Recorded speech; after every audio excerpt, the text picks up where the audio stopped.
आज हम पढ़ेंगे क्या? Derived quantity. कल क्या पढ़े थे हमने? कल पढ़े थे हमने फंडामेंटल क्वांटिटी। हाँ देखिए, फंडामेंटल क्वांटिटी की हम बात करें तो उसमें एक चीज़ वहाँ पे मिस्टेक हो गई थी। क्या हो गई थी? देखो, फंडामेंटल क्वांटिटी में जो आया था हमारे पास सप्लीमेंट्री क्वांटिटी आई थी। तो सप्लीमेंट्री क्वांटिटी के अंतर्गत जो सॉलिड एंगल आया था, कैसे आया था? देखो, सॉलिड एंगल की बात करें तो देखो बेटा, सॉलिड एंगल हमने कैसे बनाए थे कि ये हमारे पास एक कोन है, ये कोन का वाला एरिया जो सरफेस वाला एरिया है, ये सरफेस का अपना होता है, अपना देखो एरिया सरफेस हो जाता है, इसको बोलते हैं हम एरिया कहते हैं। और यहाँ से लेके यहाँ तक क्या हो जाती है? लेंथ हो जाती है। यस। तो सॉलिड एंगल जो कहाँ बनता है इसके दिखाऊंगी, यहाँ बनेगा, जो एंगल बन रहा है वो कहलाएगा सॉलिड एंगल। और इस सॉलिड एंगल की वैल्यू क्या हो जाती है हमारे पास? तो ये होता है value solid angle equal to होता है हमारे पास एरिया अपॉन लेंथ का स्क्वायर। ठीक है, यहाँ पे मिस्टेक हो गई थी, आप उसकी सुधार लेंगे आप उसे। ठीक है, आज हम देखेंगे क्या? आज हम देखेंगे डिराइव्ड क्वांटिटी। क्या देखेंगे? Derived quantity. डिराइव्ड क्वांटिटी ये क्या है? पूरा हम देख रहे हैं, ये जो पढ़ रहे हैं ये बेसिक फॉर फिजिक्स है, यानी फिजिक्स के लिए पूरी बेसिक चीज़ें हैं। हम जो 9th क्लास में जो भी चीज़ें पढ़ने वाले हैं, जिस पे हम लोग कुछ चीज़ें अप्लाइड करने वाले हैं, दैनिक जीवन में आने वाली जो समस्याएं होती है, दैनिक जीवन में जो हम घटनाएं को देखते हैं, उन घटनाओं का हम आकलन करें, उस पर न्यूमेरिकल कैलकुलेशन निकालें। इन सबको लिए जानने के लिए या उस पर काम करने के लिए इसे जानना जरूरी है। तो इसे हम लोग बोल सकते हैं डिराइव्ड क्वांटिटी तो है, हम इसे बोल सकते मतलब फंडामेंटल फिजिक्स भी कह सकते हैं इसको हम लोग। क्या कहलाएगा ये? Fundamental physics. मतलब यहाँ मैं एक नाम दे सकता हूँ यहाँ पे ब्रैकेट में कि यहाँ पे फंडामेंटल फिजिक्स। तो फंडामेंटल फिजिक्स, ठीक है, फॉर 9th क्लास। फॉर क्या है? देखो ये 9th क्लास, चाहे 9th क्लास के लिए हो या आपके 9, 10, 11, 12 किसी भी, यानी पूरी फिजिक्स को समझने के लिए ये चीज़ें समझना जरूरी है। तो आज हम बात करते हैं डिराइव्ड क्वांटिटी की।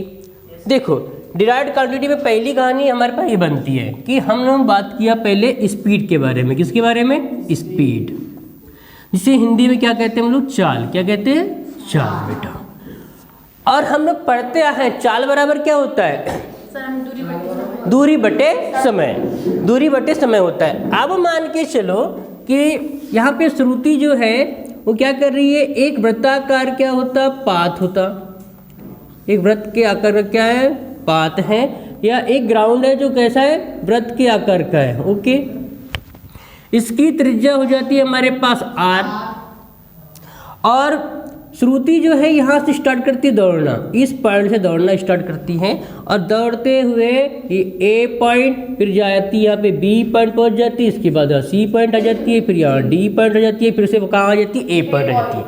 मतलब ए से स्टार्ट करती है और पुनः ए पर आकर रुक जाती है। ए से स्टार्ट किया था चलना और कहाँ पहुँच गई? वो पुनः ए पे चल गई। इतने में आने में लगा जो समय था, टाइम, ठीक है, पूरा एक राउंड कंप्लीट करने में लगा जो समय था वो टाइम, उसको मान लेते हम लोग कैपिटल टी। क्या मान लिए? Capital T. ये क्या हो गया? हमारे पास टाइम हो गया। ओके, और इसने बताओ कितनी दूरी तय कर ली? दूरी की बात करेंगे तो ऐसे घूमते घूमते घूमते घूमते घूमते घूमते घूमते घूमते वहीं पे आ गई है। तो एक वृत्ताकार है ये, और वृत्त की जो दूरी है, ये वृत्त के परिधि पे चली गई जो दूरी होती है वृत्त की परिधि के बराबर होती है। तो यहाँ दूरी की बात करेंगे, मतलब डिस्टेंस की मैं बात करूँ तो क्या आ जाएगा? डिस्टेंस बताओ। डिस्टेंस हो जाएगा 2πr। होगा कि नहीं होगा? 2πr होगा। और मैं मान लेता हूँ कि देखो, अगर r की जो है, r क्या हो जाता है हमारे पास? 7 सेंटीमीटर, यानी 7 मीटर का होता है। क्या हो जाता? 7 मीटर। 7 मीटर रेडियस का होता। ठीक है, हमने मान लिया। 7 मीटर रेडियस छोटा सा हो जाता भैया। 7 सेंटीमीटर लिखा मैंने, क्या कर लेता मैं? 7 मीटर नहीं, क्या कर दिया जाए? 70 मीटर। कितना कर दिया जाए? 70 मीटर क्या होता है? रेडियस होता। और ये इधर यहाँ से घूमते हुए यहाँ पे वापस आ रही है किसी समय में। तो अब हम निकालते हैं यहाँ पे देखो, तो चाल बराबर क्या हो जाएगी बेटा, तो चाल बराबर होती है हमारे पास चाल बराबर दूरी बटे समय, मतलब कहेंगे तो इसको कह सकते हैं डिस्टेंस अपॉन टाइम। ओके, आ गया डिस्टेंस अपॉन टाइम। डिस्टेंस क्या हो गया हमारे पास 2 पाई आर, क्या हो गया, अगर एग्जाम्पल के तौर पे देखेंगे तो 2 पाई आर और समय आ जाएगा कैपिटल टी, ये कहलाएगा हमारे पास डिस्टेंस। अब देखो डिस्टेंस को किसमें मापते हैं हम लोग, मीटर में, और समय को सेकंड में। कल ही हमने देखा था, तो देखो इसका निकालेंगे एसआई यूनिट, इसका एसआई यूनिट निकालेंगे जो यूनिट थी, तो क्या निकाल के आता है, डिस्टेंस को मापते किसमें हम लोग, मीटर में, तो मीटर लिखेंगे, और समय को मापते हम सेकंड में, तो क्या लिखेंगे, सेकंड लिखेंगे। तो ये लिखा जाता है मीटर पर सेकंड शॉर्टकट फार्मूला। मतलब जब भी दूरी को कैसे लिखते हैं हम लोग, तो ऐसा ही मात्रा क्या जाता है, मीटर पर सेकंड। क्लियर हो गया, इतने मीटर में इतना मीटर पर सेकंड, इस टाइप से। तो ये कहलाती है हमारे पास चाल या स्पीड। क्लियर हुआ, चाल को कहा जाता है स्पीड। इसमें बताओ कोई डायरेक्शन है क्या, दिशा है कि पर्टिकुलर, नहीं है, ठीक है। इसमें कोई दिशा क्या हो रही है, बार बार चेंज होती जा रही है, यानी इसमें दिशा की कोई आवश्यकता नहीं है, वो किस डायरेक्शन में गया इसकी कोई आवश्यकता नहीं है, इसलिए इसे हम कहते हैं चाल कहते हैं या स्पीड कहते हैं। लेकिन जैसी मैं बात करता हूँ किसकी, स्पीड के स्थान पे मैं बात करता हूँ किसकी, वेलोसिटी की, वेग की, तो क्या हो जाएगा, वेग। वेग को कहते हैं वेलोसिटी। ये क्या होता है इसको देख लेते हैं। अगर मैं इसकी बात करूँ वेलोसिटी की, तो देखो क्या होगा, एक जो व्यक्ति है, मतलब श्रुति अब यहाँ पे ए पॉइंट पे है, यस, श्रुति कहाँ है, ए पॉइंट पे है, और ए से स्टार्ट करती कहाँ जाती है, वो बिल्कुल कंटिन्यू आगे बढ़ते चले जा रही है, कहाँ पहुँच गई, वो बी पॉइंट पे बढ़ गई है। अगर मैं बात करता हूँ, इसको मैं डायरेक्शन बताता हूँ बेटा, देखो इसका मैं डायरेक्शन बना लेता हूँ। डायरेक्शन की बात करूँगा तो ये आ जाएगा, देखो ये नॉर्थ, ये साउथ, ये ईस्ट और वेस्ट। बताओ श्रुति किधर से किधर गई है, श्रुति जो है वेस्ट से कहाँ जा रही है, ईस्ट की ओर जा रही है। अगर मैं यहाँ डायरेक्शन बना लूँ, यहाँ मैं ऐसे डायरेक्शन बना लेता हूँ, तो अब मुझे बताना पड़ेगा यहाँ पे क्या हो रहा है कंडीशन, ये नॉर्थ, साउथ, ईस्ट और वेस्ट। यहाँ श्रुति बताओ हर एक पॉइंट पे उसकी दिशा क्या हो रही है, बदल रही है। यहाँ पे दिशा को मेजरमेंट किया जा रहा है कि नहीं किया जा रहा है, तो ये कहलाएगी चाल। और यहाँ देख रहे हैं हम लोग क्या है, यहाँ पे क्या देखो, दूरी के साथ साथ क्या निकाली जाती है, दिशा को भी दर्शाया जाता है, इसे कहते हैं हम लोग वेग। क्या कहते हैं, वेग। तो देखो यहाँ से, अब मान चलो यहाँ से लेके यहाँ तक की दूरी क्या हो जाती है, हमने मान लिया कि टोटल मिला के जो दूरी है ये हो जाती है बेटा हमारे पास 100 मीटर हो जाती है। क्या मान लिया मैंने, 100 मीटर है। और श्रुति को यहाँ से यहाँ आने में लग गए 100 मीटर की जो दूरी है वो तय करने के लिए क्या ले लिया उसने, जो समय लिया, टाइम ले लिया, कितना सेकंड ले लिया, 20 सेकंड। कितना सेकंड ले लिया बेटा उसने, 20 सेकंड ले लिया। ये मान लेते 20 सेकंड में उसने क्या करती है, वो 100 मीटर की दूरी तय करती है। तो देखो क्या आएगा हमारे पास, मैं वेग की बात करूंगा तो वेग बराबर यानी वेलोसिटी बराबर आ जाता है डिस्प्लेसमेंट। क्या आता है, डिस्प्लेसमेंट अपॉन टाइम। डिस्प्लेसमेंट मतलब क्या होता है, विस्थापन, विस्थापन बटे समय। विस्थापन हमने प्रीवियस क्लास में देख चुका है। देखो यानी क्या देखो हमारे पास डिस्प्लेसमेंट कितना हो जाएगा, देखो यहाँ से यहाँ तक कितना डिस्प्लेस हो गई, वो 100। चलो पहले यहाँ पे निकाल लेते। चलो डिस्प्लेसमेंट मतलब कि अपने आप में इसकी दूरी क्या है, हाँ 100 है।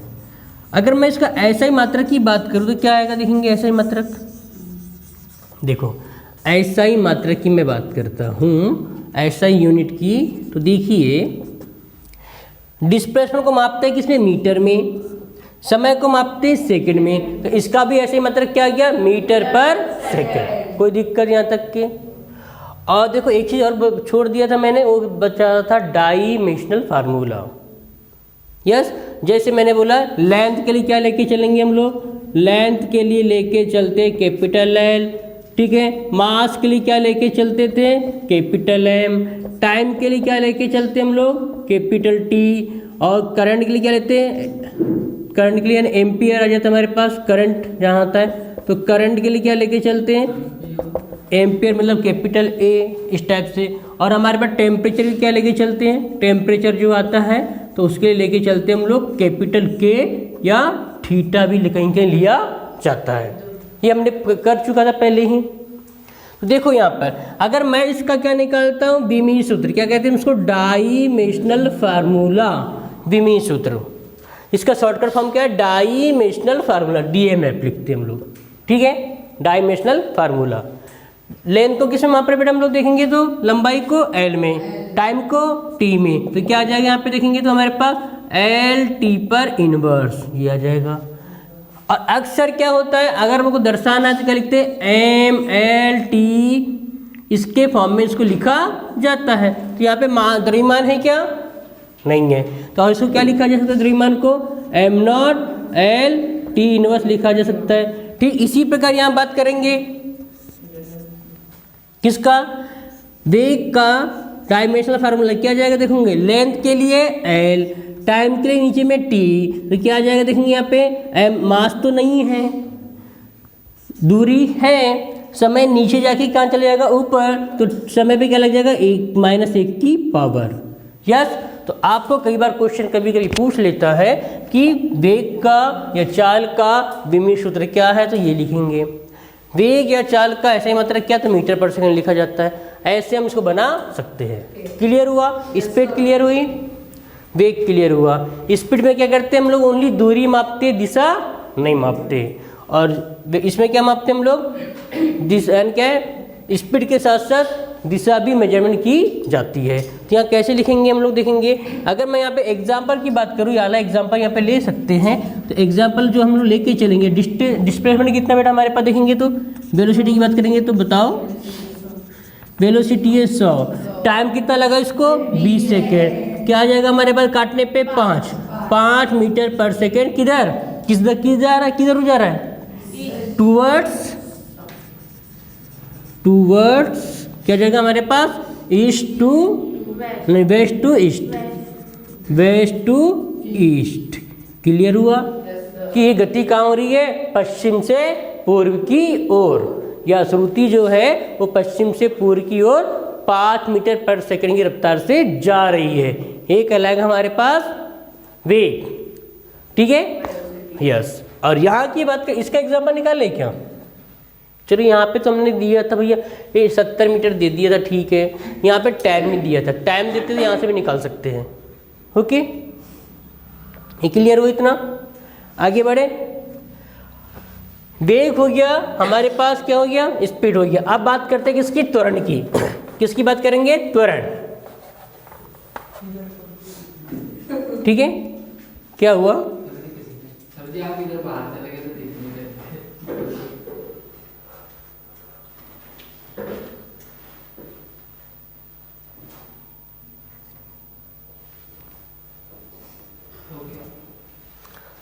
अब बात करते हैं हम लोग यहाँ पे त्वरण की बात करें, ठीक है। तो देखो त्वरण में क्या आएगा, तीसरी कंडीशन आती है त्वरण। ध्यान दीजिए, त्वरण को कहते हैं इंग्लिश में एक्सीलरेशन। भैया पकड़ ली, ये एक्सीलरेशन काम आने वाली, आगे चल के इंग्लिश टर्मिनोलॉजी काम आने वाली है, ठीक है। तो मैक्सिमम आसानी से समझा जा सकता है साइंस में इंग्लिश टर्मिनोलॉजी को। अब देखो त्वरण की बात करते हैं तो दो चीज़ें यहाँ देखो, एक बिल्कुल रास्ता है, ये सीधा सरल रास्ता है, यस। अब यहाँ पे जो है श्रुति देवी जी देखो भैया यहाँ दौड़ रही है, मान लिए थे, यस, श्रुति यहाँ दौड़ रही थी। श्रुति की चाल यहाँ पे क्या थी बेटा हमारे पास, U1 थी। मैंने मान लिया क्या थी, चाल मैंने U थी, मैंने मान लिया U, मतलब मैं एग्जांपल भी देता हूँ कि इसकी चाल क्या थी, यहाँ पे 30 मीटर पर सेकंड थी। क्लियर हुआ, मैं इसको U1 ही मान लेता हूँ, कोई दिक्कत नहीं। यहाँ से यहाँ जाने पर समय लग गया कितना, देखो यहाँ टाइम क्या लेके चला था मैंने, T = 0। क्या लिया था बेटा, टाइम कितना होता है, 0 कर सकता। मैंने बस श्रुति को देखा, जब श्रुति को देखा तो श्रुति दौड़ रही थी, श्रुति की चाल क्या थी, 30 मीटर पर सेकेंड। और मैं चलो यहाँ डायरेक्शन भी बना देता हूँ, ठीक है। यहाँ डायरेक्शन बना दिया जाए कि श्रुति के लिए मैंने डायरेक्शन बना देती, किधर जा रही है देख लेते। ये नॉर्थ है, ये साउथ है, ये वेस्ट है और ये ईस्ट है। तो श्रुति किधर जा रही है, वेस्ट से ईस्ट की ओर 30 मीटर पर सेकेंड की रफ्तार से जा रही है। तो अब क्या कहलाएगा, ये वेग कहलाएगा। क्या कहलाएगा, वेग, क्योंकि यहाँ पे परिणाम के साथ साथ दिशा भी दी हुई है। अब क्या होता है, कुछ समय बाद क्या होता है कि 1 सेकंड के बाद श्रुति यहां पहुंच जाती है। ओके, फिर हम देखते हैं 1 सेकंड के बाद इसका जो वेग है पहले कितना था, 30 था, बाद में कितना हो गया हमने देखा तो यहाँ पे 32 मीटर पर सेकंड हो गया। और टाइम क्या था, t = 1 सेकंड। 1 सेकंड के बाद हम देख रहे हैं तो श्रुति का वेग क्या हो गया, 32 मीटर पर सेकंड। फिर और आगे हम देखते हैं तो और अगले 1 सेकंड की बात देखते हैं कितना हो जाएगा, बताओ अब t = कितना सेकंड हो जाएगा। ये u3 कर लेते इसको, तो यहाँ देखो t = कितना सेकंड हो जाएगा, 2 सेकंड। 2 सेकंड के बाद अभी 32 था, 32 के समय कितना आ गया यहाँ पे मान लेते बेटा 34 मीटर पर सेकंड। क्या हो रहा है, इसके वेग में क्या हो रहा है, परिवर्तन हो रहा है। क्या हो रहा है, परिवर्तन हो रहा है। वेग बढ़ रहा है या घट रहा है, बढ़ रहा है। समय के साथ साथ वेग क्या हो रहा है, बढ़ते चले जा रहा है। तो जब समय के साथ साथ वेग में जो परिवर्तन होता है और जो धनात्मक परिवर्तन होता है उसे हम लोग कहते हैं त्वरण या एक्सीलरेशन। क्लियर हुआ कि अब स्पीड क्या हो रही है, बढ़ते चले जा रही है और ऐसी आगे बढ़ते जाएगी। हम एक समय देख लेंगे, जो भी समय होगा इस समय पे अगर श्रुति यहाँ पहुँच जाती है तो हम देखते हैं कि ये अंतिम वेग कहलाएगा। क्या कहलाएगा बेटा, ये अंतिम वेग। यहाँ से यहाँ समय जो आया था t = क्या जाएगा, t समय हो जाएगा। क्लियर हो गया। अब इसने क्या की होगी, श्रुति ने यहाँ से यहाँ तक कुछ क्या करी होगी, कुछ दूरी भी तो तय करी होगी कि नहीं हो। कॉन्सेप्ट क्लियर हो गया, कुछ दूरी तय कर ली है। इसका प्रारंभिक वेग u था, यहाँ पे देखो। अब मैं बात करता हूँ त्वरण की बात करता हूँ, तो मैं त्वरण निकालना चाहता हूँ। देखो त्वरण कैसे निकलेगा, यहाँ पे मैं क्या करूँगा, u2 - u1, ये निकल के आ गया क्या हमारे पास, त्वरण। ठीक है, और u2 - u1। और बताओ इन दोनों के बीच का अंतर कितना है, देखेंगे तो t है कि नहीं है। तो क्या निकालेंगे यहाँ पे, इसे मैं चलो इसको मैंने मान लिया 1 सेकेंड। 1 में से कितना सेकंड चलेगा, 0 चला गया। मैं समय में चेंज कर रहा हूँ। ठीक है, तो यहाँ पे क्या होता है देखेंगे तो हम बात करूँगा मैं त्वरण, तो त्वरण का फार्मूला बन जाता है त्वरण यानी एक्सीलरेशन। क्या हो जाता है हमारे पास, एक्सीलरेशन की जब मैं बात करूँगा तो वेग में परिवर्तन। तो मैं प्रारंभिक वेग को मैं मान लेता हूँ अपना u मान लेता हूँ, इसको u1 कर लेता हूँ, इसको u2 कर लेता हूँ। ठीक है, तो एक्सीलरेशन बराबर हो जाता है वेग में परिवर्तन। क्या हो जाता है, चेंज इन वेलोसिटी। क्या जाएगा हमारे पास, change in velocity upon time. क्या जाएगा, टाइम। जैसे कि मैं बोलूँगा अंतिम वेग क्या था, v था, प्रारंभिक वेग क्या था, u, और टाइम अंतिम क्या था, t, प्रारंभिक टाइम क्या था, 0। तो क्या आ गया, v - u अपॉन t। ये कहलाएगा हमारे पास त्वरण। कोई दिक्कत, निकल के आ गया त्वरण। और त्वरण में क्या हो रहा है, वेग क्या हो रहा है, बढ़ रहा है या घट रहा है, बढ़ रहा है। तो जब हम गाड़ी में जो एक्सीलेटर देते हैं और जिससे स्पीड बढ़ते चली जाती है वो कहलाएगा त्वरण यानी एक्सीलरेशन। और एक्सीलरेशन शब्द से बना है एक्सीलेटर। कॉन्सेप्ट क्लियर हुआ। अब देखो ये वेग है, तो वेग का ऐसा ही मतलब क्या था, वेग का ऐसा ही मतलब हमने अभी यहाँ से निकाला मीटर पर सेकेंड, तो ऐसा यूनिट निकाल लेते हैं यहाँ से, ऐसा ही यूनिट मीटर पर सेकेंड। और समय का क्या था नीचे में देखेंगे तो सेकेंड। क्या बन जाएगा देखो, मीटर पर सेकेंड स्क्वायर। और देखो इसका डायमेंशनल फार्मूला निकालेंगे, क्या जाएगा, डायमेंशनल फार्मूला DMF।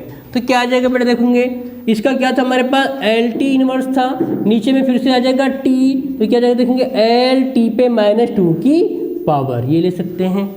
और M लिखना है तो M को नॉट में लिख देंगे, M नॉट करके। इस प्रकार क्या निकल के आता है आपके पास, त्वरण। तो किसी भी गति के लिए हमारे पास स्पीड मालूम होनी चाहिए, त्वरण क्या यानी वेग क्या है और त्वरण क्या है। क्लियर हुआ। अब मान के चलो अभी यहाँ 30 मीटर था, 32 हुआ, 34 हुआ, ऐसे बढ़ते जा रहा है। हर सेकंड में कितनी रफ्तार बढ़ा रहा है, ये 2 मीटर।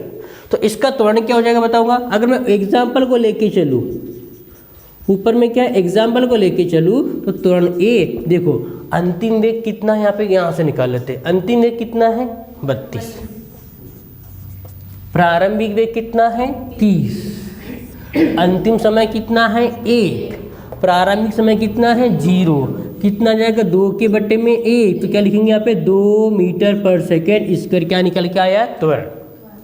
मैं इन दोनों के बीच क्या निकाल लो, मतलब यहाँ से भी निकल जाएगा त्वरण।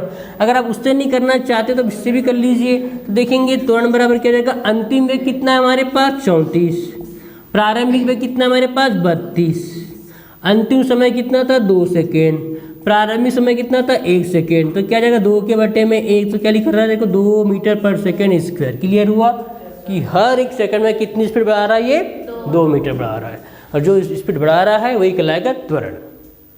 अब मान लीजिए स्पीड बढ़ने के बजाय घटने लग जाए,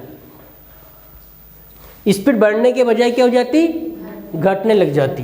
बता दूं यहाँ पे बाजू में रख लेते हैं हम लोग, देखो ये कंडीशन ऐसे हो जाती।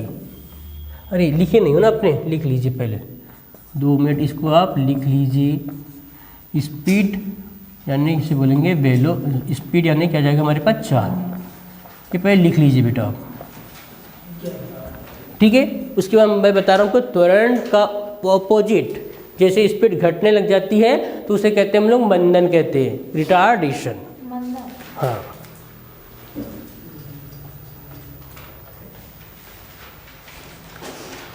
हाँ, तो देखो आगे हम जब देखेंगे त्वरण का जस्ट अपोजिट चीज क्या आती है हमारे पास, जैसे मंदन। क्या कहते हैं हम इसको, मंदन। मंदन जिसे कहते हैं इंग्लिश में रिटार्डेशन,